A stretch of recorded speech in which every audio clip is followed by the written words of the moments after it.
Welcome. It is midday. It is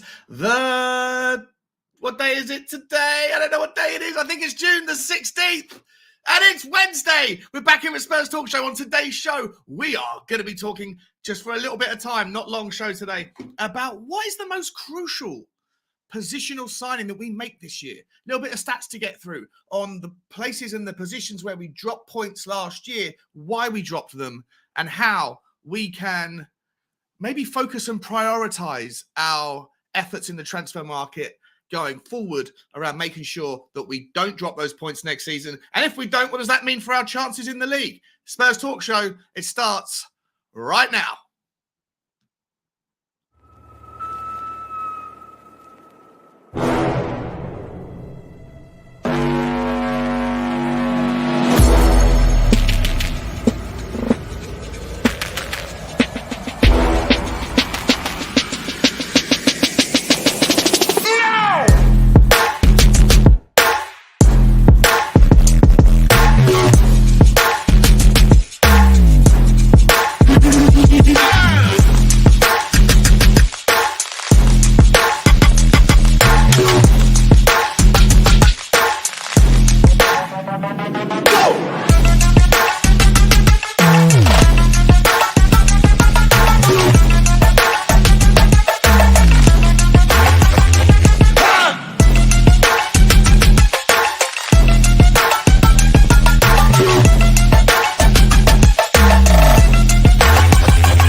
Lovely touch from him though. Harry Kane, Lucas Moura, can you do something, please?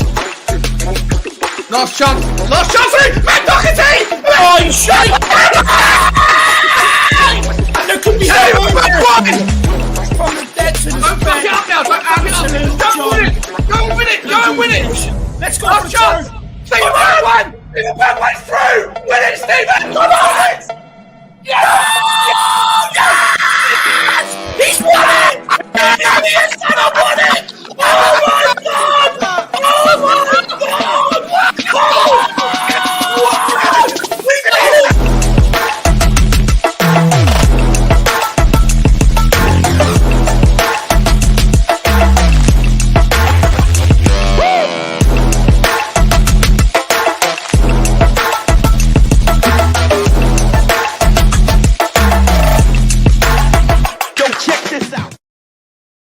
Yo, check this out. How's everybody doing? How is everybody doing? Let me just pin that message to the board. Welcome. Another impromptu show. Decided to do this literally 3 minutes ago. I overslept this morning and I didn't get a chance to take my dog out to do morning walks. I'd taken her out, but I didn't have a chance to get the camera and everything ready. So I thought I'd go live with this one instead.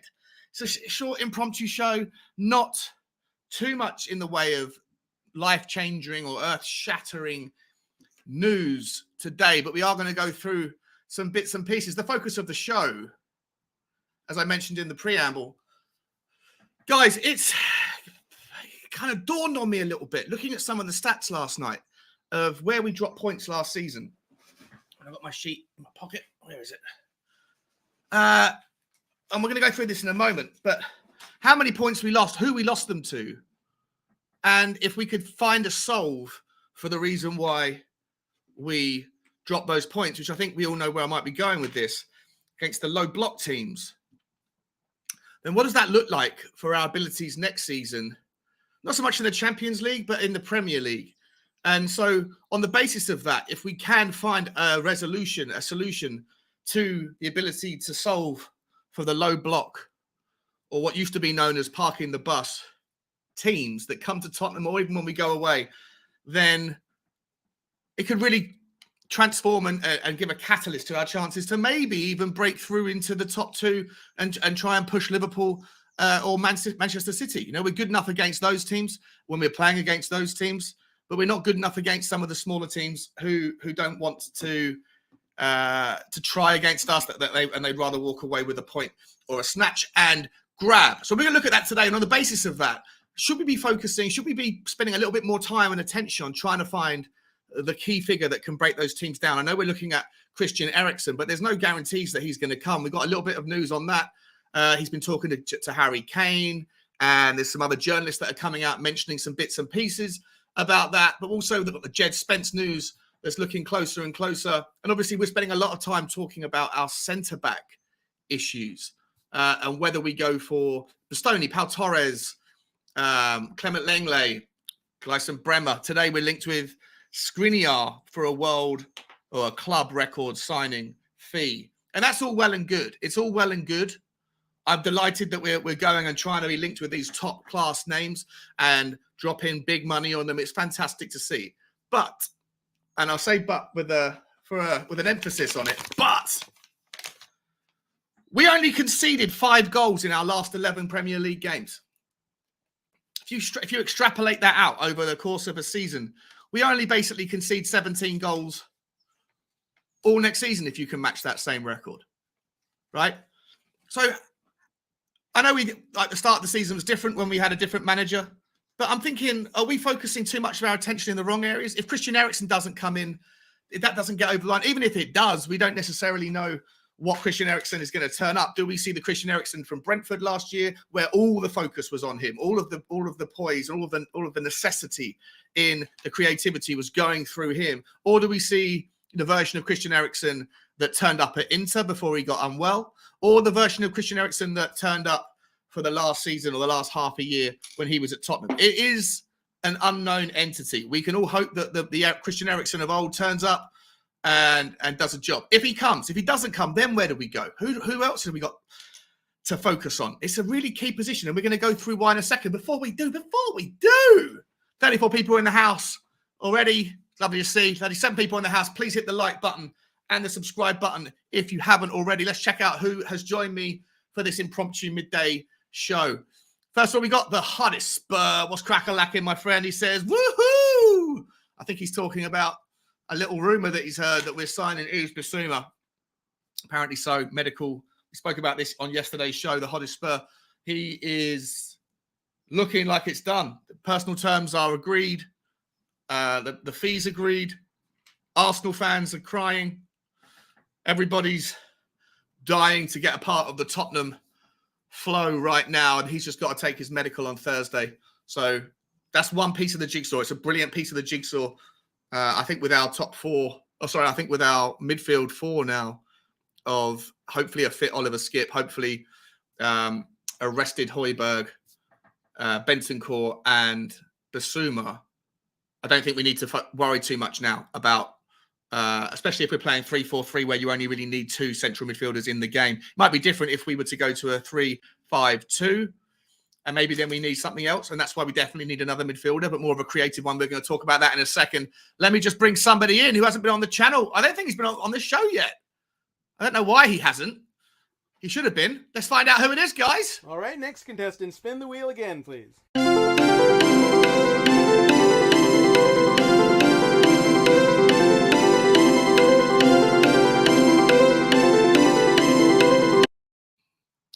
Please welcome to the show, ladies and gentlemen. I think it's making his debut. I can't see if he's nodding or shaking his head in the background. Let's bring him on anyway. It's Chris. How you doing, Chris? You've been avoiding me, Sean. You ain't let me on. I'm heartbroken. How do we doing? I'm good, mate. It's good to have you. How you been? Still in shock with that Bissouma deal being so sneaky by Levy. Yeah, it's unusual, isn't it? Unusual that we don't get. I've had a theory about that, though. I think Conte and Paratici have had Levy kidnapped, so they're doing the business.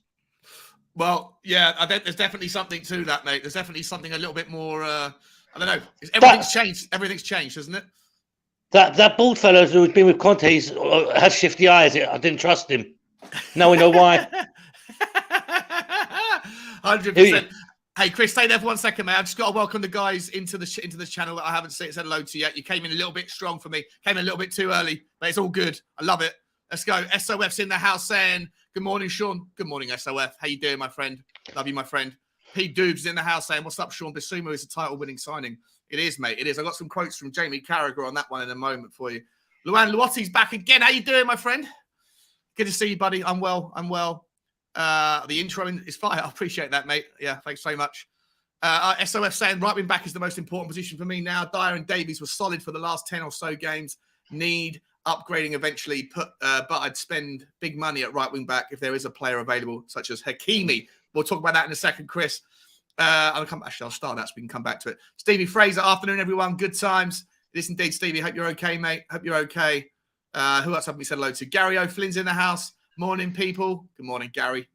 Lukey's in the house. Good afternoon, Sean. I hope you're good. I am, mate. Good to see you, buddy. John Fitzpatrick's here too. Big up, Sean. Big up, John. Big Boss Man's back. Woo! What's happening, Big Boss Man? Hope you're okay, my friend. Has Spur TV's in the house as well. Hello, Has. We need a creative midfielder. This is what I'm thinking, bro. This is what I'm thinking too. We're going to go through it, like the points we dropped, who we dropped them to, and what it's going to take to solve for that. Paul's in the house. Afternoon, Sean and chat. Good afternoon. Bob Spur TV. What's happening, my friend? Big up you beautifully average-looking folks in the chat.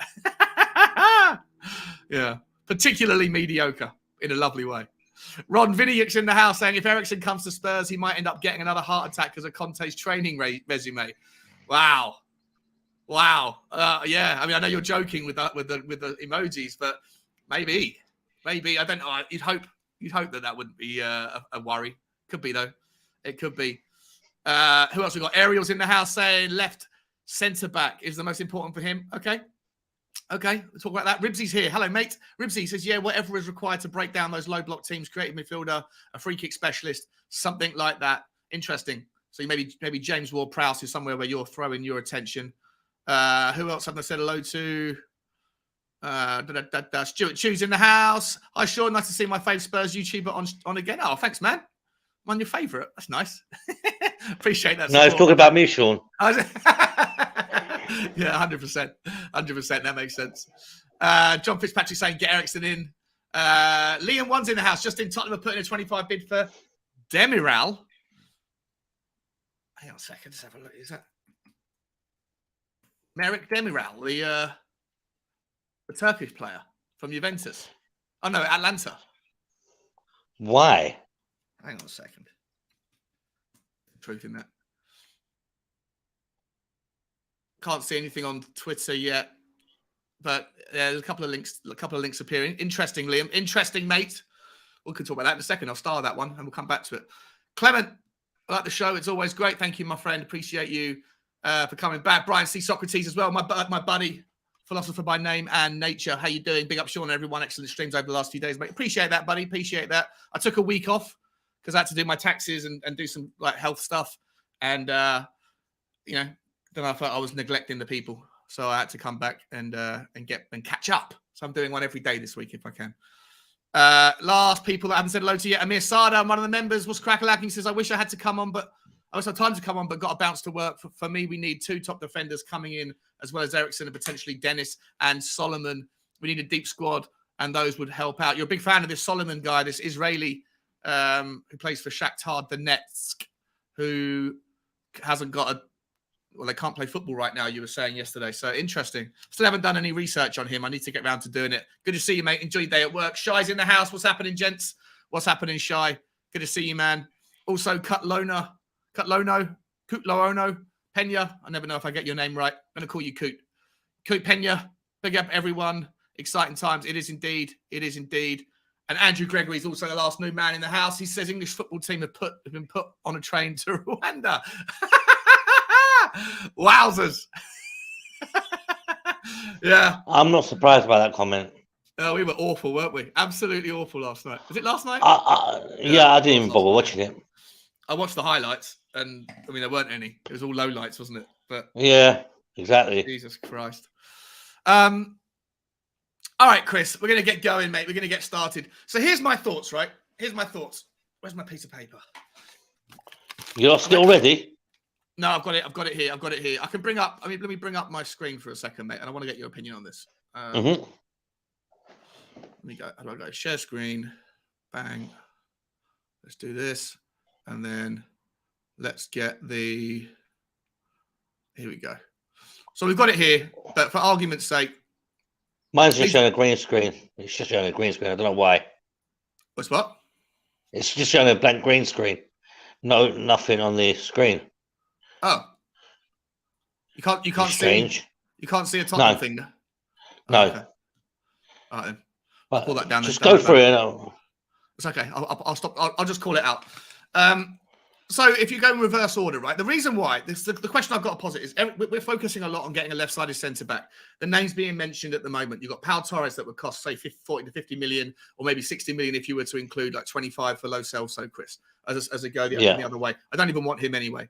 You've got Clement Longley, who I think would be really good if he can recover his form. He's a great defender, just lost his way a little bit after a torrid time in Barcelona. But with a lot injuries. of people injuries, and he got dropped for... because he made a giant mistake in a Champions League game against for Barcelona. I forget who it was against, and he never really recovered. The Barca fans booed him a lot after it. So I feel like he just needs a bit of a hug and maybe a bit of a better luck with his injuries. And you could have a good player there. And then obviously we've got Bastoni, who everyone would love to have, but that's going to be a record signing. You've got Guardiola that everyone would love to have. That's a record signing. You've got Gleison Bremer, who everyone I think would love to have, or most people would love to have. Going to cost 40, 50 million. I still love to get these guys in. Don't get me wrong. And I think we do need to improve. However, if you look at just the last 11 games of the season, right, from Manchester United, when we lost 3-2 to Manchester United, so ignoring that, we beat Brighton 2-0.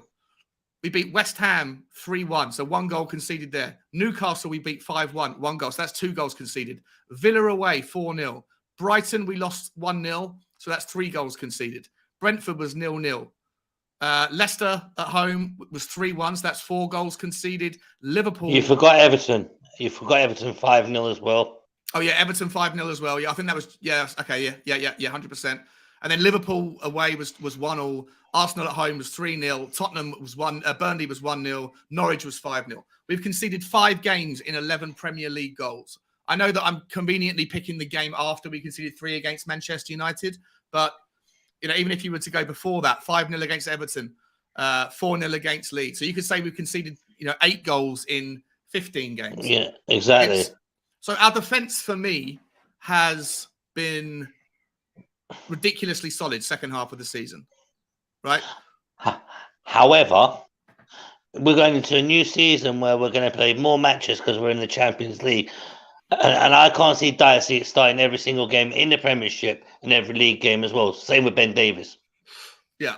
Yeah, no, I'm not saying that we don't need to get us. We definitely need a centre back, right? But see, Ben Davies, probably can start him in the league. We definitely need. We need something. We do need somebody like a Bastoni or a Bremer, or even a Torres. But Bastoni, we know that's looking highly unrealistic now because he's committed his future to Inter unless he's forced out the door. Pau Torres, maybe if we can swing a deal with Lo Celso in it. Yeah, well, Bremer would be high. Bremer would be a high transfer fee. Yeah, and Guardiola might even be pushing like 85, 90 million. Yeah, exactly. So Bremer would be probably the most realistic one out of the lot of them. Yeah. But you're looking at least 60 to 65 for him. Which is okay, right? That's okay. I don't mind doing it. I really don't mind doing it, especially if Eriksen's a done deal. Exactly. But let me see if I can get up this shit, because I think the guys in the chat can see it, right? So on those, so we've got the results here. But I'm just going to call out over the course of the season, we dropped 2 points against Brentford. We dropped 3 points against Brighton, 3 points against Burnley. Wolves, we dropped 3 points. Southampton, we dropped 5 points. Everton, we dropped 2 points. West Ham, we dropped 3 points. Crystal Palace, we dropped 3 points. I'm not even going to include Manchester United, where we dropped 6 points, or Chelsea, where we dropped 6 points, or Liverpool, or any of that stuff. Right? But just against those teams, Palace, West Ham, Everton, Southampton, Wolves, Burnley, Brighton, and Brentford, we dropped, and they all played the low block against us, every one of those. Exactly. We dropped 3, 6, 7, 8, 13, 14, 15, 16, 17, 18, 19, 20, 21, 22, 20, 24 points we dropped against teams that played from low block teams. From low block teams last year. Now, if we look at the Premier League table, get it up. I'm sorry, I'm unprepared for this today. 21, 22. If I can get this up, I'll show it for everyone. Bear with me, boys and girls. It don't surprise me, Sean, the amount of points we lost against the low block teams, though, because it constantly happens. Constantly happens. But if we had the 20, I know it's impossible to think we're going to win all those games, but just as an example. We dropped 23 points against those teams that come from 7th down that played low block. And you had 23 points, you're at 94. That is Premier League. I know it's completely hyperbolic to suggest that we would win all those games. But the difference between being able to beat a low block team comfortably and not is the difference between finishing. Oh, sorry, here we go. 71 points is 94 points. Yeah, it would have been. We would have won the Premier League last season if we could have beaten the low block teams. So on that basis, how important do you think if Christian Eriksen isn't coming through? If Christian Eriksen isn't coming into Tottenham, let me get rid of this. You still there? Yeah, I'm still here. But how important is somebody like Christian Eriksen? Very important. And if Christian Eriksen doesn't come in, how much money should we focus on trying to buy somebody? Quite a bit, because we do need somebody who can break down those teams. It's all very well having Skippy, Højbjerg, Bissouma, and Bentancur, but if they can't break down those low block teams, there's no point in having them, because we need somebody who can do it. Someone who can filter the play in that middle of the park and break those lines of the low block teams. Because, as you said, Southampton done us twice with a low block. Yeah. Burnley done us with a low block. Crystal Palace done us with a low block. Yeah, West Ham did as well. Everton did away from home, but they just parked the bus. Brighton did it. Graham Potter smashed us in that game, all because of Bissouma, basically. Yeah. And Brentford. So to me, I don't know. I just feel like if you can get Eriksen in, it's still a risk that he's not going to be the fantastic player that he has been for Brentford, because different horses for different courses, right? When he's playing for Brentford, he's the main man. Everything goes through him. When he comes to Tottenham, he's going to be a part of a puzzle, a jigsaw puzzle. But I just don't know whether or not it's such an important position, you know. I think Conte will utilise him for the low block teams. If it does come, that's where I think Eriksen will be utilised mostly, against those low block teams, because Conte will be able to trust him to do so. Yeah, I don't think Eriksen will get so much full 90 minutes against like the big teams as much, but I think against the low block teams, this is where Eriksen will get his chances, where he'll be brought into the team, and it's a benefit having Eriksen as well. It stops Harry Kane taking those free kicks. He shouldn't be taking them anyway. Anyone could have taken them. Sonny scored 2 goals for career last week. From free kicks in the same game. You know, Eric Dyer can take them. I don't know why Harry Kane takes them. It's madness to me. Yeah, but all jokes aside, with Eriksen, I think it's a lot. He is like a low block team specialist, where he'll be able to unlock those midfield plays there. That's what I think. Yeah, I agree with you. Let me read out some news that's come out from where is it? Journalist Scott Wilson of the Northern Echo. He shared a promising update as Tottenham pursue Christian Eriksen. He said here, where is he? Where's his quotes? According to his information, Tottenham have held more substantive talks with the player and his representatives over the last 2 days, alongside Manchester United, propelling both sides ahead of Newcastle United in the race for his signature. On Twitter, he also explains that Newcastle have given up and they've conceded that that Spurs and United are much likelier destinations for Eriksen. All this sounds great, right? But and there's one other piece of news I want to call out about this. Tottenham's Harry Kane reveals Christian Eriksen contacted him over the summer, but not about transfer links. I think this was asked after one of the games. Where's his quote? He goes, "I've already had a lot of contact with Hugo Lloris," and then the discussion was there about maybe doing something together. Christian Eriksen contacted me a couple of weeks ago. I think about just getting together for drinks or for whatever, barbecue or something. So nothing really to that.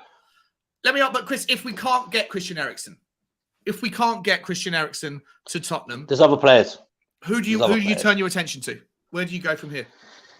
See, we've had a lot of talk about Richarlison and this player and that player. There's just so many links with our team at the moment. We've got about 5,000 links to players. It's ridiculous. But not with many. We don't. Do you know? To be honest with you, Sean, attacking midfielders, though, right? No, not really. But Sean, we should just do what we did with Bissouma, just not expect it to happen, and then sign out the blue will happen. Well, yeah, I hope so. because that seems the way things seems to be working. For a long time, the Perisic link was really quiet. It was dead in the water. No one really linked us to him because he was Chelsea bound apparently. All of a sudden, he's signed for us. Who's that? Sorry, Perisic. Perisic. Yeah, exactly. He was. Yeah, well, I think it was kind of touted that he was coming to Tottenham as well. That wasn't exactly a quiet one. It happened pretty quickly, but I think this is the difference with Paratici. You know, when we had Steve Hitchin, it was almost like the guy imagined, and this is probably partly because he's working with Daniel Levy as well, and maybe the rules were different under that relationship, but it felt like Steve Hitchin and Daniel Levy was busy doing Daniel Levy things, and Steve Hitchin basically he thought that his job started on January the 1st and finished on January 31st, and then started June the 7th or whatever it is, and then finishes September the 1st. And the rest of the year he has off. Whereas Paratici looks like he's probably been working on Perisic since February. Since January. Since January, right, yeah. But see, look at January, right? For example, Benson, Kulusevski, last-minute signings. And what signings they were. This time, we started early, and we've got 3 players in already. Yeah. Two have already signed, and one Thursday, which is due, because from what I've heard, that Bissouma's medical is due for tomorrow. Yeah, it is tomorrow, yeah. We've also got some other news it's a little bit less exciting, but where is he? Tottenham, I don't know anything about this guy. And why would I? You're Irish, aren't you, Chris? Are you Irish? No. Oh, okay. The goal. You mean you're talking about the goalkeeper? Yeah, I'm trying to find the article I put up about it. The under 17 goalkeeper. Yeah, I've heard about him. Apparently, he's supposed to be a top prospect. Yeah, I can't find it though. Where the fuck is it? I can't even find it. I don't know what I've done with the. This is ridiculous. Yes, I know you. I read it this morning. Oh, here we go. Josh Keeley. Tottenham have agreed to sign Republic of Ireland under 19 goalkeeper Josh Keeley. Keeley, who reportedly had trials with a number of other Premier League clubs, is set to join Spurs this summer. Though he will not immediately be part of Anthony Conte's first team squad. That's fine. So he's going to go away, either go on loan or just go and sit in the under 23s. Yeah. Yeah, I think he'll be in the youth squad for a little bit, but until Conte's ready for him to bring him up. Should we be starting to talk about our Republic of Ireland as being like a hotbed for developing goalkeepers? They got 2 absolutely phenomenal goalkeepers. They got the guys back up at Liverpool. They got the guy Kelleher. They got the guy who's at Manchester City, who I forget his name, but Jack Kanicki's in the house, and he absolutely loves this guy. So does Dave at the Irish Hotspur. He says, "Big up, Chris. I know you want to keep Winky Chris, but he needs upgrading as much as you don't want to admit it." Do you like? You're a Chris. You're a Winksy fan, are you? This is Sean. This is payback from Jack. I know it. Jack, stop hiding. You know the truth. Come on, Jack. Jack, you're more than welcome to pop on, mate. If you want, anyone can. The link's in the description. Like I say, it's only going to be another kind of half an hour. There's not a lot to talk about today. Just thought I'd go live rather than. It's all right, Jack. That's it. Jack. Yeah. Jack, it's okay. You can take your Wings posters down now. It's all right. Don't worry about it, Jack. Yeah. So they've got 3 really young good goalkeepers. Yeah, they say that Brazil develops strikers and forwards and wing forwards. Ireland seems to be the a little melting pot. Yeah, I saw something about that one Keeley this morning. I was reading about him this morning. Apparently, it's supposed to be pretty good for a youth prospect. So, but see, now the other thing for me is we've still got in midfield Papa Matasar to come back as well. Yeah, we have. What are your thoughts on him, mate? I don't think he's going to be in this team this season again. I think he's going to be sent back out on loan because the wealth of midfield we've got now is starting to pick up, and I think there's going to be a big competition for all those positions. Do you have any thoughts in your mind about who would be who's all things being equal? Let's presume that they all train well during the summer. Everyone's injury free, and we start a 3-4-3 in the first game of the season, which I think is against Brentford. Is it?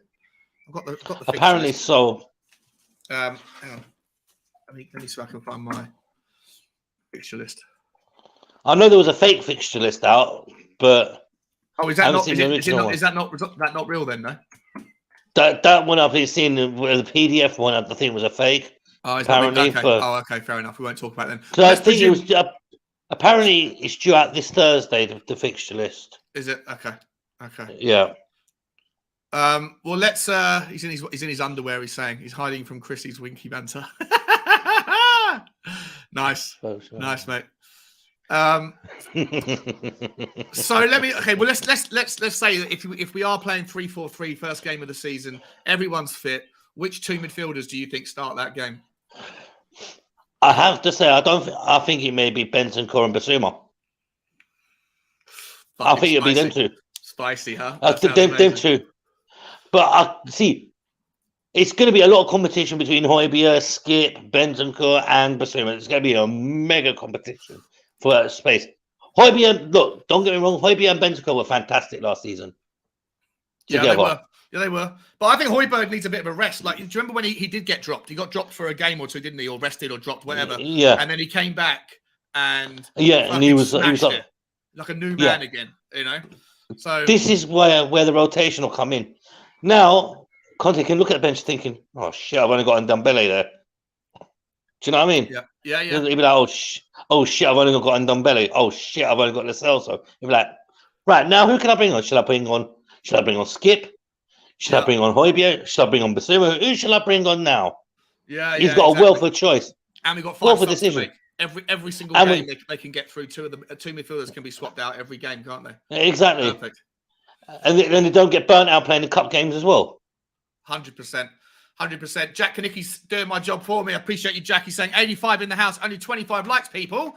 Come on, tapparoo. We'd really appreciate it if you could hit the like button. It means the world. It gets the algorithm to find some love for the show and start spreading it around to other people. If you don't mind, guys, please hit the like button. It's nothing. It costs you nothing and does the world of a favour for me.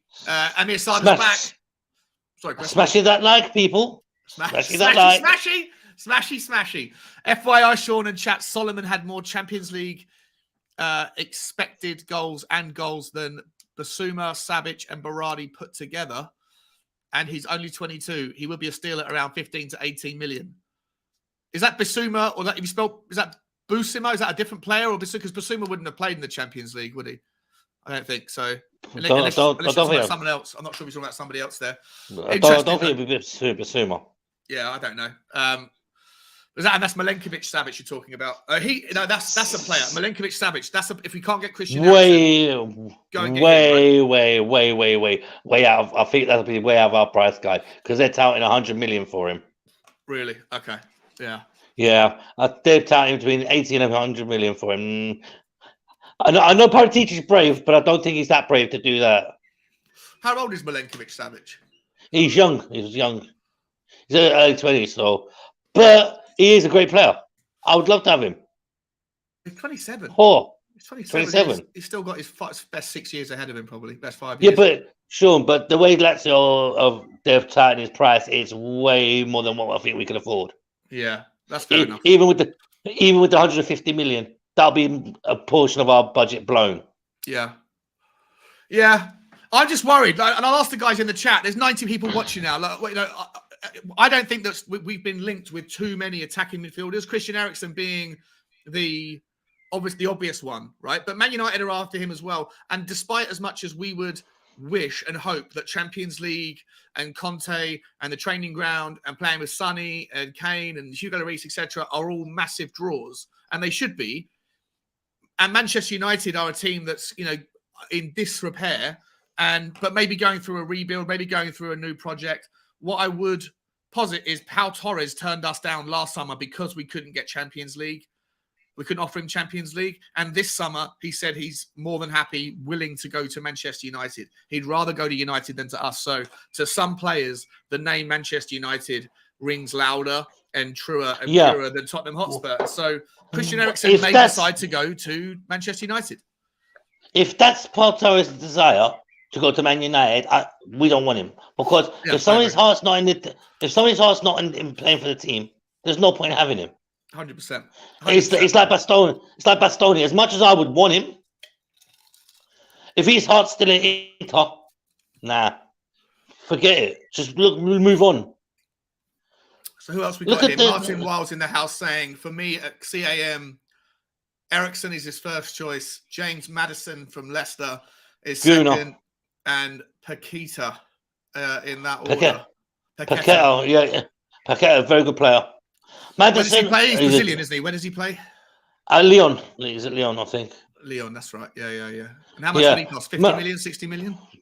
About 55, I think they were saying like 50 to 55 million. But Yeah. my worry is if we get another player from Leon, we end up with another Endom fat ass. Yeah. Do you know what I mean? How many players have we signed, or how many players have come to the Premier League from the French league and really, really outperformed? You know, what was expected of them. Not many. Out of ours, one. Well, yeah. One, Lloris. Lloris, yeah. Nkudu, waste of time. NG, waste of time. Endom fat ass, waste of time. Anyone with an N in their name? Anyone with an N, a silent N? Yeah, honestly, it's. Now, this is the thing, right? We're going to bring Endom fat ass back now because his loan's at the ending now. Yeah, what do we do with him? I've had a few ideas, but it's not footballing related. Yeah, shove him somewhere. maybe loan him to McDonald's to stand outside McDonald's handing leaflets out or something, or Burger King, somewhere like that. Do you think there's any future at all? Is there any chance if he came back and went, even in a dream world, where he came back and said, "I'm sorry, I've learned the error of my ways. Let me try. I want to resurrect my career," and he put in an absolute shift in the summer training, sessions? Do you think there's any chance? I know that's an entirely unlikely scenario. But do you think Tottenham have just gone, "You disrespected the club, you're done"? I think he's blown his chance. But Sean, I'm just gonna have to reboot my phone. I'll be back in a second. All right, mate. No worries. Come back. Yeah, anybody else who wants to come in and join? We're only going for a little while longer, but the offer's always there, guys. The offer's always there. The next up on my list, boys, what I want to talk about was Jamie Carragher. He said, let me get this thing up again. Oh, go away. So Jamie Carragher believes that Tottenham could land a real bright spark if they complete the signing of Brighton midfielder Yves Bissouma. Bissouma, 26, has just 12 months remaining on his current contract with the Seagulls and is close to a 25 million quid move away to Antonio Conte's Tottenham. But let's get through all this nonsense. And Carragher said, clubs will not just be looking at Bissouma this summer. They will be bidding for him. Carragher was talking after Bissouma delivered an awesome display against Everton last season. The biggest bright spark from the game was the performance of Bissouma, who was man of the match, but not just the best player on the pitch. He was the best player by a mile on the pitch. He really was. You look at him and he really does look like a top quality player. He was excellent at Old Trafford. He was excellent at Tottenham. He just looked head and shoulders above everybody on the pitch. What an exceptional footballer Yves Bissouma is. Listen, I don't particularly like Jamie Carragher, but he does know his football and he's fairly reasonable with his takes on things. So I'm pretty happy with, I'm very happy. I'm delighted with Bissouma, especially for the money. If it all happens tomorrow, it's an amazing piece of business. But like I said, the whole purpose of this particular show was to talk about whether or not, and I want everyone to chime in the comments if you don't mind, people, like, where do you want to split the money? Like, where would you go? If Christian Eriksen doesn't come in, who was it up here a minute ago who said, oh, there you go. Luan Luati's obviously a Manchester United fan. He's saying he wants Eriksen at Manchester United so badly. Somebody up here was saying that Christian Eriksen was first choice, then it was James Maddison, and then it was Paqueta. Anybody else, guys? I'm just worried that if Christian Eriksen doesn't come through, if Christian Eriksen lets us down like he did before in intimating that he might be willing to come to Tottenham, and at the last minute, Manchester United go and pay him 150 grand a week and he goes there instead, we could be left with an even better defense that will concede fewer goals, which is fantastic. You can't lose if you don't concede. But, for me, not to try and be pessimistic, because I'm very, very optimistic right now, guys. But for me, what I am concerned about is that our right wing back option, the only one that seems to be close to being done, is Jed Spence. Now, I'd love to see Hakimi. Everyone would love to see Hakimi or Dumfries from Inter come in, pay 30, 40 million for him, pay whatever it would cost, 70, 80 million for Hakimi if possible. Then you've got a right wing back position that you can look at and go, that's going to invoke terror. That's going to absolutely invoke terror. The other teams would be looking at our team sheet and doing something akin to this. Shit, fuck me, oh,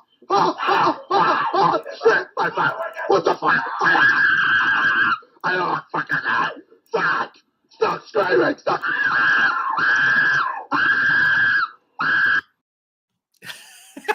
fucking love that. Absolutely love that. If you have Hakimi on the right, Perisic on the left, a back three of, let's say Davies, Bremer, Romero, or Bastoni, or Torres, or Lenglet, whoever it would be, and Dyer in the middle and Romero on the right, with those two on the right. Stop screaming, indeed. Stop screaming, says Jack. I think they would be absolutely terrifying. And then you've got a midfield four that you can pick from. Bissouma, Højbjerg, Winksy. Winksy. Chris has got me going. Højbjerg, Bissouma, Bentancur, and Oliver Skip. And then up front, you've got those three. It sounds fantastic. Against Manchester City, it sounds fantastic. Against Liverpool, I say we've got every chance of actually getting a win against them. Against Chelsea, that record is done. We're going to smash them next season. Against Arsenal, no chance. United, no chance. But against the likes of Burnley, against the likes of Brentford, not Burnley, they've gone down. Against the likes of Brentford, against the likes of Southampton away, maybe even Nottingham Forest, those sorts of teams that are going to be terrified about us. That having the wing-back system doesn't necessarily work against a low-block team. You need to have somebody in the middle. And if Christian Eriksen doesn't come through, and we go and spend all of our remaining money on getting a world-class centre-back and someone better than Jed Spence on the right, I still worry that we're going to drop 22 points, 23 points against these teams. What's the solution, guys? What is the solution? Who else do you go for? Who else do you go for? I'm waiting. Anybody in the comments, let me know who we can go for if it's not Christian Eriksen. Because I feel like at the moment we're all resting on our laurels a little bit with the cam role. I hope that Paratici's out there making things cook. But for me, it's a scary enigma. We need someone who can get the job done. What else is happening in the news? Like I said a minute, we've got Republic of Ireland under-19 goalkeeper Josh Keeley. We've done that one. We can cross him off. Christian Eriksen, promising update. We've done that one. We can cross him off. According to Football London, Mr. Ali Gold and his partner has said that Tottenham Hotspur are reportedly preparing a fresh approach for Arsenal-linked striker Victor Osimhen. Tottenham Hotspur's correspondent Alistair Gold reported earlier this week that the Nigerian international is on the radar of Spurs in the summer transfer window. The North London club are in the market for a striker to provide cover for England striker Harry Kane, and have also been linked with the likes of Gabriel Jesus, Dominic Calvert-Lewin, Alexander Isak, Patrick Schick, and Lautaro Martinez. The one name that still hasn't been linked with Tottenham has been linked everywhere else. Been linked with West Ham. If West Ham go and sell Jared Bowen, they're going to look to replace him with this particular man. I've mentioned him a couple of times. I'm not going to keep him a secret. I think that Emmanuel Dennis is the one that we should go for, rather than going and dropping 60, 70 million on a Gabriel Jesus, a 60, 70 million on a Richarlison. No, thank you. Or any of these other players. Osimhen, that's going to cost 50. He's Nigerian. The other Nigerian, Emmanuel Dennis. What a player he is. He scored 10 goals from open play for a Watford team this last season who had no creativity. He went and made it happen himself with his teammates up the top, King and I forget the other guy's name off the top of my head. Hasper TV saying, Osimhen, oh my God, OMG. Is that a no thank you, Hasper? Or is that a, oh my God, like you fancy him or you don't fancy him? Let me know what your thoughts are. Who else we got in the chat? Kelowna Pena saying Eriksen must not do an Mbappe on us. Yeah. It's a great point. Real Madrid had their entire hopes and their entire plans based on that signing. And look how they reacted when he when it all got let down in the last minute. I don't know, guys. I don't know. Here we go. David Clark's in the house saying Bremer, Dodo, Eriksen, Dennis. That's a nice four ball. What a nice four ball that would be. I love Gleison Bremer. He built like a Dharma Traore just without the oil on his arms. Dodo's fantastic. I know Jack and Dave at the Irish Hotspur are big fans of Dodo back in the day. Christian Eriksen and Dennis. Yeah, if we got those four in, that'd be absolutely superb, Dave. It would be absolutely superb. I think we can then all rest easy. The thing that I'm worried, I'm worried if we're just resting on our laurels a little bit with Christian Eriksen. There's no guarantee that he's going to come. If he does come, and if it happens in the next week, then I'll shut up and I'll be like, that's brilliant. It's awesome. We've got someone that can slice the ball and put those slide rule passes in and thread the ball through the eye of a needle. But if he doesn't come in, who is our second choice? Who is our backup? I'm sure Paratici's got them, but we're not being linked with them. So, I don't know. Potomac is saying he prefers Bremer more than Bastoni. Yes, I think. I mean, listen, I like Bastoni. Obviously, everyone likes Bastoni, but we did do the analysis on this show. Kuva and Will and myself, Will Stewart from THFC Rant. So I think it's in the house. Let me see. Is he there? I think he is. He was here. Yeah, he is here. Big up, Will. Hope you're okay. We did that, and to me, of the five options we looked at Lenglet, we looked at Bastoni, we looked at Gvardiol, Pau Torres, and Sven Botman, and we compared them with Ben Davies over a 2-year period. And obviously, there's context, the leagues they were playing in, the teams they were playing against, all that stuff. But for me, the two names that were at the top of the pile for nearly every meaningful metric was Gvardiol and Lenglet. Bastoni was always second or third. He was never really, he's good at everything, very good at everything, but wasn't superb at anything. Pau Torres looked woefully inadequate. He looked worse than everybody at nearly everything. Even Ben Davies outperformed him on a lot of the metrics. And Sven Botman looks like a player who shouldn't be playing left-sided centre-back. He looks like a player that should be playing in the centre of a three because he's 6'5". He's very good at tackling. He's very good at jumping. He's very good at heading. But his creativity with his passing, long balls, short balls, that sort of stuff, progressive actions and pressures really weren't that superb. So if you are going to go after Sven Botman, then you can bring him in and put him in the middle of the back three rather than on the left. But we didn't look at Gleison Bremer. Who said that a minute ago? Someone said, where is it? Somebody said that they didn't like, that they preferred Bremer to Bastoni. Welcome back, Chris. How you doing, my friend? Yeah, not bad. Just had to reboot the phone because it came up with an overheating warning, so I just had to reboot. Wow. What phone have you got? Oh, it's my Huawei's playing up again. I didn't repair it about 2 weeks ago. It's started to overheat already. You're getting spied on as well by the Huawei people, aren't you? Yeah, they got microphones and tracking stuff and all that. Every one of those phones, it's pretty dodgy stuff. Careful. On your bike, Scott's in the house saying, Sean, big up, Scotty. How you doing, my friend? Number one member. By the way, guys, if you do want to support the channel, you can join the Spurs Talk Show puppies or the Spurs Talk Show ponies. Membership is available now, and very shortly, I think we're up to like 15 or 16 members now. So at the moment, I'm just trying to get to a decent number of about 25, and then we're going to start doing members-only phone-in shows and all those wonderful things that you see on bigger channels that are out there. Oh, I better get my membership then. Membership. Love it if you could. But no pressure. It's an oversight, Sean. I've totally forgot. I have to redo it. No, absolutely not a problem. Don't worry about it. Luan and Luan Luati have Spurs offered a contract because apparently we apparently have. Oh, apparently you have, because you're a Man United fan, aren't you? I don't know if we offered him a contract. I don't know. I just know that I don't know anything, to be honest. I'm just basing it off of the ITK stuff, which is also a load of speculation as well at best. So Shakhtar Dodo, is that where? So Dodo's at Shakhtar Donetsk alongside that fella, Solomon that Amir loves. Yeah, Dodo. And they're not playing football, right? They haven't been playing football for 6 months, have they? Because of the war. Dodo's been linked. We've been linked with him a few times, but let's see what comes of it.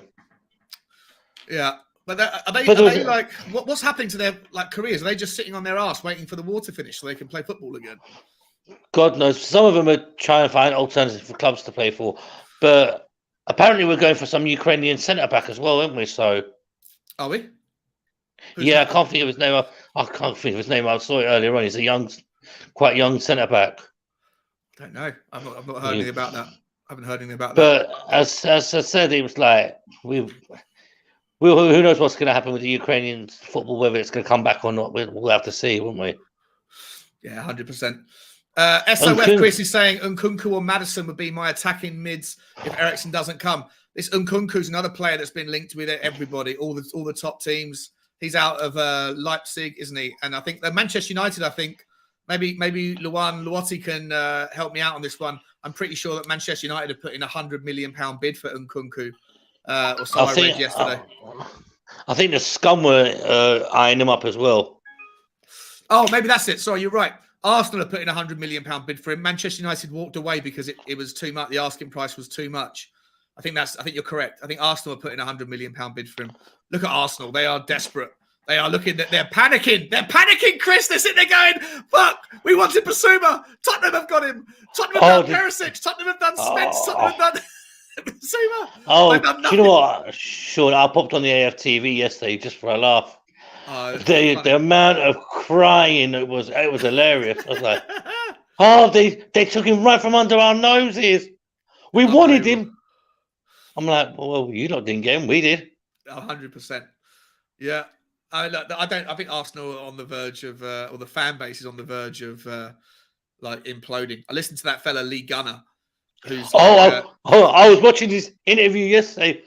Do you know what? I have to give him a tiny bit of respect because 99% of what he said was actually true. Yeah, you know what? I personally have a problem with fans that blame the fans.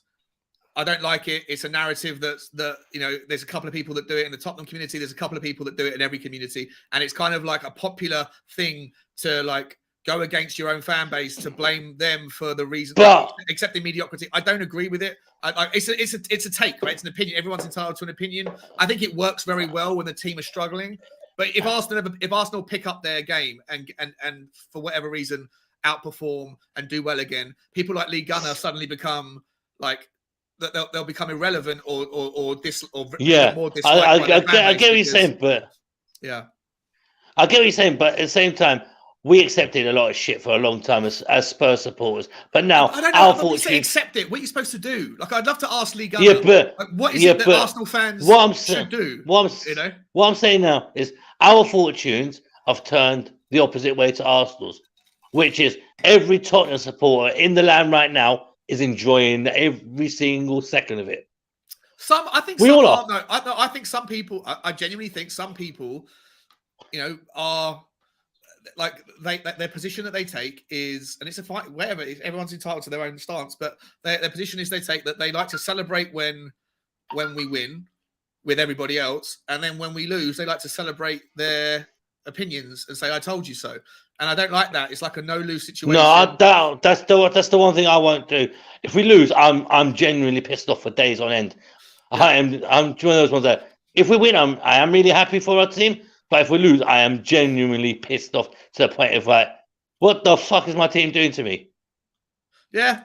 I know, but listen, I don't know what the fans are supposed to do. When Lee Gunner says the Arsenal fans are the problem, you're the problem for accepting mediocrity, what is it that he's actually saying? Right? If everybody in the Arsenal fans suddenly went, you know what, Lee Gunner, you're right. I'm no longer okay with this. I'm not okay with this. What do they do? Like, does he think that everyone's going to drop their season ticket? Does he think that everyone's going to stop buying a shirt? There's 10 million Arsenal fans in the world, maybe 20 million Arsenal fans in the world. Arsenal will be just fine without some people who sulk.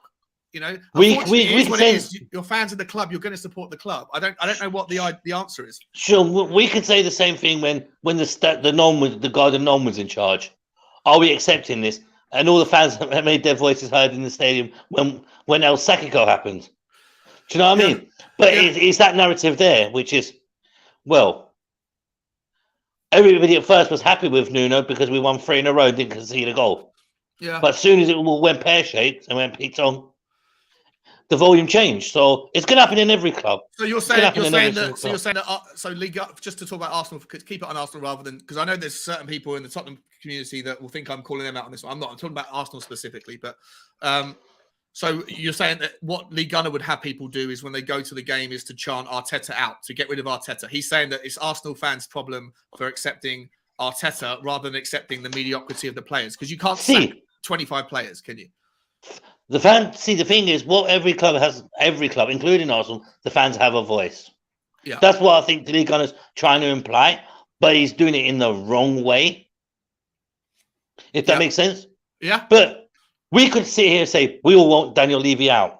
We want Conte out. Do you know what I mean? We can all have our own opinion and our own voices. Do you see what I'm saying? Yeah. Yep. I feel your pain, Chris. Is that about the phone or is that about what we're talking about right now? No idea. Mick Hermluck's in the house. What's happening, Mick? Saying afternoon, Sean. Good afternoon, my friend. What pains that? Pains that, Mr. Hotspur? What pain is that? Mayhem Skips in the house. Let's not worry about Arsenal. Who cares? But Lee Gunner is right. Interesting. Fair enough. I might be in a pool of one on this one. I just think that I don't like fans that turn against the fans. I find it a little bit of a weird. See, take. but that was the thing. Under Sean, cast your mind back to the Nuno out, yeah, and the Levy out campaign. That was happening when we were in that rut of games where we just could not win. For whatever reason, under Nuno, the players just decided to say, "Fuck this, I've had enough." Yeah. Right. Yeah. The majority of the fans turned on each other. It happens in every club. Yeah. It's not just Tottenham Hotspur. It happens in every single club. Man United, the Chelseas, the Man Cities. It all happens in every club. So when Arsenal are no different to any other club. So fuck Arsenal. We're gonna finish above them again, and we're gonna nick all their players that they want. Yeah, fair enough, mate. Fair enough. David Clark's saying the same as you. You know, maybe I need to rethink this particular thing. Lee Gunner is saying that Arsenal accept mediocrity, and he's not. He knows Arsenal's history, and a massive Arsenal fans are post-Wenger, so they don't know greatness. Exactly. Again, like accepting mediocrity. Like I don't think anyone, even at Arsenal, who's like no one's happy with what's happening at Arsenal. If you're an Arsenal fan, but I just think some people. I mean, again, some people that say trust the process, trust in Arteta. That's just their take. I've never been a Levy out particularly, or at least I've never been Levy in. But I always found problems with the argument that was put to me about why Levy should go, because they said that it's been a failure over 20 years, whereas I don't see it that way. I see it as gentle progress, not fast enough in sometimes, but gentle progress in pretty much every area of the football pitch. So I think you can have different takes and different opinions. But I just find that people say when it's the fans are the problem, it's not the fans are the problem, because the fans don't ultimately like kick a ball. You know? Sean, 10 seconds. I'm just changing the handset over. No worries, mate. No worries, buddy. No worries. I'll go on a rant anyway. So yeah, listen, but look, a lot of people here seem to be of the opinion that his take is fine and reasonable and okay. So maybe I'm just maybe I'm in a bad mood or whatever. I don't know. Doesn't matter. It doesn't matter. But it would be nice to get a harmonious fan base, like what Stuart Chews here is saying. Leslie Crawford's in the house. What's happening, Leslie? I don't know, Leslie. Are you a? Can I ask? Are you a Mr. Leslie or a Mrs. Leslie? Because obviously both names can go with either prefix. Would like to know, mate, so I can say mate or miss. That's how I'd like to refer to you. He's back again for the third time. There you go. Now I'm back on my proper handset. That's better. There we go, mate. There we go. Kelvin Fletcher's in the house saying afternoon, lads. Mate, we're not going to be too much longer. I just really wanted to get on today. We're going for an hour. I know there's another channel starting soon, and I won't overlap with them too much. But yeah, just to finish up, then, mate. Just to finish up. Oh, here you go. Pellegrini at Roma. He means Pellegrini. Yeah, Pellegrini. Yeah. Jose ain't letting him go. No way. That's a no way, Jose. Player, isn't he? He's a great player. Unfortunately, when Jose's there, it's a no way, Jose. Very good. Very good. No way, Jose. Like that. No, Roma won't let him go. Not unless it's a big money offer comes in. Yeah. We could offer him. We could offer Jose wings. See what happens. He likes wings. Or Ndombele. Give him Ndombele. He liked him as well, didn't he, for a little while? There you go. You can have wings and Ndombele. We'll have Pellegrini off you. Yeah. Look at this from King Kai. Torres at left-sided centre-back. Bremer at central centre-back. Barani and Richarlison as forward options. Eriksen at attacking midfield. Udogis? Oh, that's the... that's the left-back, isn't it? We've been linked with. Yeah, that one from Udinese. Yeah. Yeah, and Spence at wing-back. What do you think about Spence, mate? What do you think about Jed? I haven't spoken to you about this. What do you think about Jed Spence? I'm not sure about him. I've heard a lot of bad things about him, about his attitude. It's quite poor, but I think with that, Conte will soon have him ironed out. So Yeah. Well, from what we've all heard, worried. Would you not be worried, mate, like all season long? And for the last, since Brian Daigle is always right about this when he says we've never replaced Kyle Walker. Even Trippier didn't really replace him. Certainly Aurier was no better, and then Emerson or Matt Doherty, none of those signings were really any good. Now, Doherty had a shocking first season at Tottenham, first season and a half. Second, like that 10-game period where he was unbelievable. It changed a lot of people's minds. But even if you can get back to that level of Doherty next season, it's still an if, right? Because he's not going to be fit for the start of the season. He's got a horrendous injury, right? He's got medial ligament snapped. I dislocated my knees like 5 or 6 times when I was playing rugby in my teens, and you never trust your knees again when you dislocate your knees, you do you tear all the ligaments on both sides. So, like, I don't know if he's going to ever be fully confident in his knees again, Chris. I had a knee injury playing football, so from that I know for a fact now. Sometimes you'll never trust your knees again, especially after you've had a knee injury. Yeah, but to me, the one player I would actually like to see is Region. He's the one player I would like to see to go. Personally, you want to see him go, do you? Yeah. Yeah. First season he was great for us. Last season he was just more shocking than good. Yeah, I think he had a good 6 months. He was busy and interesting to see come into a team when we were struggling generally anyway. But then as soon as that 6-month period, he's just gone on a downward slope since. Yeah, I don't see him as a. But I think Sessegnon ain't that special. Sessegnon's good when he's fit, but he's never fit. So yeah. So we should be looking at a left wing back as well as a right wing back because Emerson, his crossing is just Yeah. My grandmother could cross better than him, and she's passed away. And that says something. I'm sorry to hear she passed away, man. That's Yeah, she passed away 20 years ago, but she can still. I wasn't sure whether it's a laugh then or to go. The empathy and the sympathy. No, it's all right. She passed away 20 years ago, and she can still put cross better than Emerson. Yeah. Fuck yeah. That guy is okay. He improved slightly, but. Well, listen. So this is the thing for me, right? So next season, wingbacks we know are so important. This is again the purpose of the conversation is like as much as everyone's getting super excited, Bissouma's done, Perisic is done. There's still a shit ton of work to do for us because on the left wing back you've got Perisic, who is 33. He might be a supremely fit 33-year-old, but if we get rid of Reguilon, right, and then we start the season with Cess, whose injury record means you can never rely on him. Ever. He gets injured when he's recovering from injury, which is just ridiculous. And then you've got a 33-year-old. So can you really expect a 33-year-old to play 85% of the games in a season if Sessegnon has a bad season with injuries? Right? Probably not. Right? It's a lot of pressure. I can't see it. We do definitely need a left wing back, a left centre back, and a right wing back, and an attacking midfielder. That's what we need. And possibly a backup for Kane. Yeah, well, he wants a striker. Conte says he wants a forward, someone who can obviously maybe either be an out-and-out striker. This is why I think that Emmanuel Dennis is such a good one, because he can play on the right, he can play on the left, and he can play as a striker. And he'd only cost 20 million. Yeah, 15 million, 20 million. He scored 10 goals. 10 goals for a Watford team last season in the Premier League. It's not bad. No, not at all. Actually, Yeah. So... And that's why, if you go and buy him for 20 million, Chris, then you've got you haven't smashed. If you go and get a Richarlison or a Jesus, you're going to pay 50, 60, 70 million for these guys.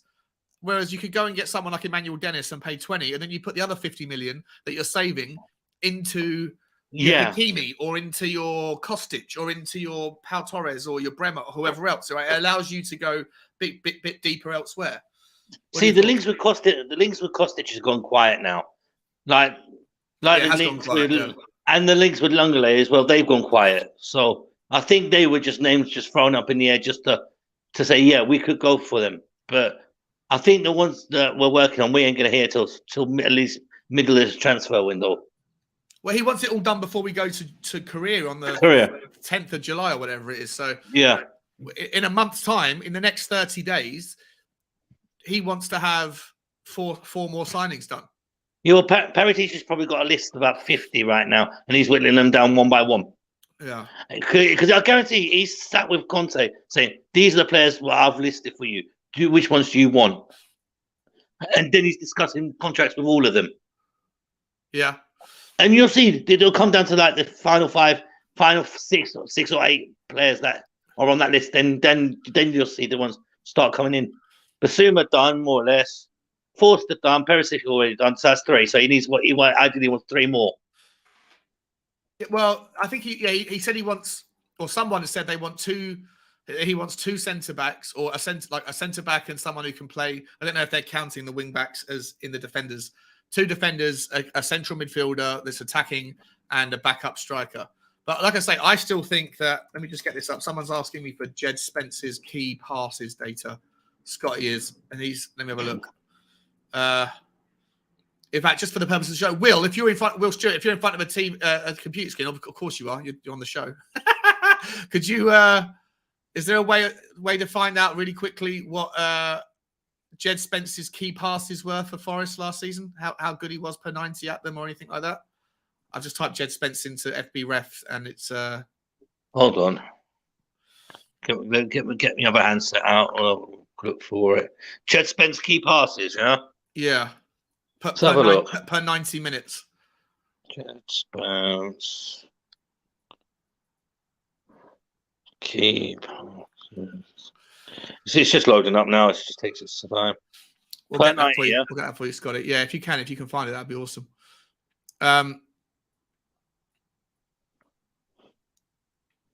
Here we go. It's just come up an info goal now. Okay, so total minutes played, 94 stats, goals 2, on target, fouled, assists 4, passes 1,546, completed passes 1,186, 77% passes completed, tackle success 75%. Never red carded. Okay. Not the key passes. Don't worry about it. I'll figure it out in a moment. His XG is 1.78, whatever. Per match average. Let's have a look. I don't know where to find it. I don't really know what, Scott. I'll figure it out for you. I'll come back to you on that one, mate. Unless anybody in the chat knows how to do it quickly and can see what the key passes per 90 were for Jed Spence. But I'm not. Listen, I just worry. I feel like Jed. If you see next season, and if you remember for the last 2 or 3 seasons, Chris, we had a situation where every time most of the teams you play against, usually their best attacking player is on the left side of the front 3, right? It's like a forward. It's right where Sonny plays. So they'd always go down their left and try and hurt our weakest side, which has always been our right side defensively. Definitely. You know, if it's Aurier giving away free kicks, if it was Emerson getting run past, if it was Doherty that was out of position, if it was the guys before that, we've never really replaced. To Brian Daigle's point, we've never really ever replaced Kyle Walker. And I don't know if Jed Spence is going to be the replacement either. If we start next season with Perisic on the left and a Bremer and, you know, a Torres or a Lenglet or whoever, and then Romero next to him and all the midfielders we've got done, and then you've still got Jed Spence or Emerson Royale playing right wing back. I feel like that's going to be a trouble position again, isn't it? Well, with Jed Spence, he's got 77% passes completed per 90 minutes, apparently. So, which isn't good. It's really bad. 77%. Usually, average is about 83. Yeah. So, but in the championship team, 77%. So, I don't know. I worry about Jed Spence. I feel like he's a massive. I don't think he could be a superstar, but I just don't know if he will be. We need a ready-made international player where he can go into any Champions League team and play straight away. 1 key pass per 90. So one pass that leads to a shot from a different shot. Yeah. And his average is 77%. With his passes completed. Not great. Not good. Not great. Right, guys. Is there any other news? Let me just go through. Make sure I've got this. Sky Sports have confirmed. Oh yeah, that's the Jed Spence stuff. And there was one other story I wanted to talk about. Was there? Let's have a look. Oh no, I've just fucking closed it. Bollocks. Jed Spence is confirmed, yeah. Oh, we're close to signing it. It's close that the talks are happening. Yeah, that's about it, guys. Not a lot more to speak about. I really wanted to get some ideas from you. It was more about a situation where I wanted to ask everybody who do we go for if we don't get Christian Eriksen? I've got some names there. People are saying James Maddison. People are saying Paqueta. People are saying who else did they say? Nkunku, which I don't think is going to happen. That's a £100 million player, and Arsenal are probably going to try and get him as a striker. Savage, unrealistic. For me, I'm really pumped and excited about where we're going, what's happening, and I really hope that Paratici's got everything under control. But if he wants to get all of our signings done and dusted before the trip to Korea, or the vast majority of them, then he's got 30 days. And for me, I still think we need a better right wing back than Jed Spence. I'm happy for Jed Spence to come in if he's part of two signings that are one of them is going to be an improvement, like a Perisic on the right, or go and get another left wing back and then play Perisic on the right. Go and get a Kostic, go and get whoever. I think we need, if not Christian Eriksen, we need a really strong central attacking midfielder. We definitely still need a wing forward or someone who can play across the three. For me, Emmanuel Dennis makes so much sense there, and a centre-back. We still need 4 or 5 key players to be signed in the next 30 days if Conte is going to get his wish to have the entire squad ready for South Korea. Agreed. That's it for me, guys. If you want to go and find another channel that's going to stream, then you can go over. I think Kuva and Sava are on Sava Talk Spurs. If you do go over there, go and say Spurs Talk Show Raid. And thank you, Chris, for coming on, mate. Really appreciate you. Come on anytime you want, bro. The link is always at the top. Thank you, everybody, in the comments as well for all of your contributions today. Please like. I mean, how many likes we got at the moment? Got 42 likes and still 100 people watching. Guys, if any of you could just hit the like button for me, it means the world. But that's it. I'll see you this afternoon, no doubt, somewhere in the comments. And smash that damn like, will ya? Smash it, baby, smash it. I'll see you guys tomorrow for either a morning walk show with my dog, Bugsy Malone, who's right behind me. She's been miserable. Or I might do another stream. Lots of content this week. Cheers, guys. As always, bye-bye.